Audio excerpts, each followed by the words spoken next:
और रांची से बड़ी खबर सामने आ रही है। जेएमएम विधायक दल की बैठक खत्म हो गई है। जेएमएम विधायक दल की बैठक समाप्त हुई। मंत्री मिथिलेश ठाकुर ने बैठक के बाद कहा कि बैठक में चुनाव को लेकर रणनीति बनाई गई है। लोकसभा चुनाव में हम कैसे अपने राज्य में 14 की 14 सीटें जीतने में कामयाब हो। आज हमने जो काम किए हैं जनता के बीच इन 4 सालों में माननीय मुख्यमंत्री के नेतृत्व में, उन कामों को लेकर जनता के बीच में हमें जाना है। जो लोकतंत्र को कमजोर करने की ताकतें हैं, उनके साथ खिलवाड़ करने वाली शक्तियां हैं, उनको हमें परास्त करना है ताकि लोकतंत्र की रक्षा हो। इस पर हमने लंबा मंथन किया है। निश्चित तौर पर हम 14 में से 14 सीटें जीतेंगे। गांधी उपचुनाव पर उन्होंने कहा कि सभी चुनाव हम जीतने का काम करेंगे, राष्ट्र विरोधी ताकतों को हराया जाएगा।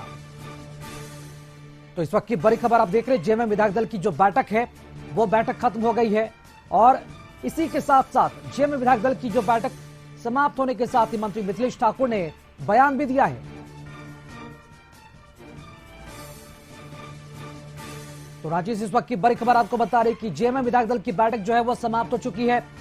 लोकसभा चुनाव को लेकर जो रणनीति है वो बनाई गई है। काफी लंबा मंथन चला और मिथिलेश ठाकुर ने कहा कि लोकसभा चुनाव में हम कैसे अपने राज्य में 14 की 14 सीट जीतने में कामयाब हो।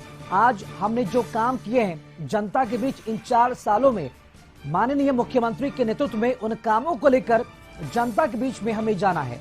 जो लोकतंत्र को कमजोर करने की ताकतें हैं, उनके साथ खिलवाड़ करने वाली शक्तियां हैं, उनको हमें परास्त करना है ताकि लोकतंत्र की रक्षा हो। इस पर हमने लंबा मंथन किया है। निश्चित तौर पर 14 में से 14 सीटें जीतेंगे। वहीं गांधी उपचुनाव पर उन्होंने कहा कि सभी चुनाव हम जीतने का काम करेंगे और राष्ट्र विरोधी ताकतों को हराया जाएगा। तो रांची से बड़ी खबर आप देख पा रहे हैं, जहां पर अब से कुछ देर पहले ही यहां पर जेएमएम विधायक दल की बैठक शुरू हुई थी, अब खत्म हो गया है। कामों को लेकर जनता के बीच हमें जाना है और इन जो हमारे लोकतंत्र को कमजोर करने वाली, लोकतंत्र को समाप्त करने, लोकतंत्र संविधान के साथ खिलवाड़ करने वाली जो शक्तियां उनको हमें परास्त करना है ताकि हमारी लोकतंत्र की रक्षा हो। इस पर हम लोगों ने लंबा मंथन किया है। हम लोगों ने माननीय मुख्यमंत्री की अध्यक्षता में आज बैठक हुई और निश्चित रूप से हम 14 की 14 लोकसभा सीटें जीतकर हम गांधी उपचुनाव को लेकर कुछ मैंने कहा कि जो भी चुनाव होंगे सभी चुनाव हम जीतने का काम करेंगे, चाहे विधानसभा के चुनाव हो, लोकसभा के चुनाव हो, और राष्ट्र विरोधी ताकतों को, लोकतंत्र को खत्म करने वाली ताकतों को, लोकतंत्र को कमजोर करने वाली ताकतों को हम मुंह तोड़ जवाब देंगे। 3 सीटों पर प्रत्याशी के नाम की घोषणा कब होगी? बाकी सीटों पर कब?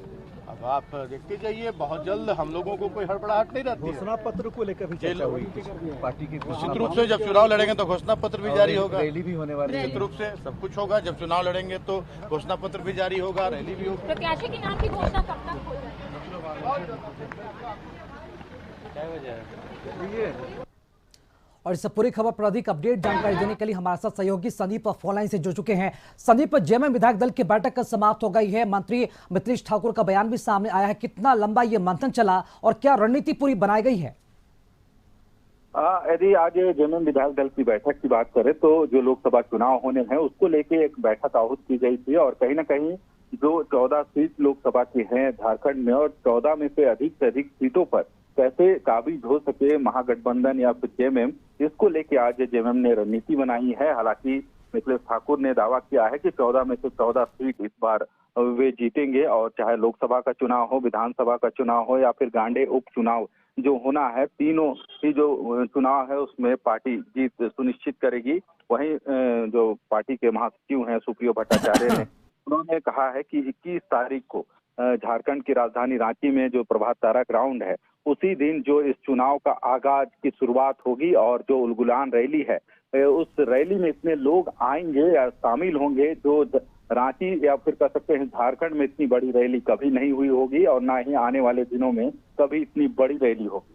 हालांकि उन्होंने साफ तौर पे कहा है कि विपक्ष के नेताओं को भी इसमें वे आमंत्रित करेंगे, पर वह पूरा जो प्योर कह सकते हैं जेएमएम की महारैली होगी और जेएमएम ही इसको आयोजित करेगी। तो कहीं ना कहीं आज पार्टी की तरफ से एक मंथन जो किया गया है कि 14 लोकसभा सीट में कैसे बेकाबिज हो सके या फिर 14 में से अधिक जी सीटों बिल्कुल पर संदीप, ये बड़ी रणनीति जेएमएम की तरफ से, और ये रणनीति चुनाव में कितना काम आएगी देखना काफी दिलचस्प होगा। फिलहाल तमाम जानकारी देने के लिए शुक्रिया संदीप आपका।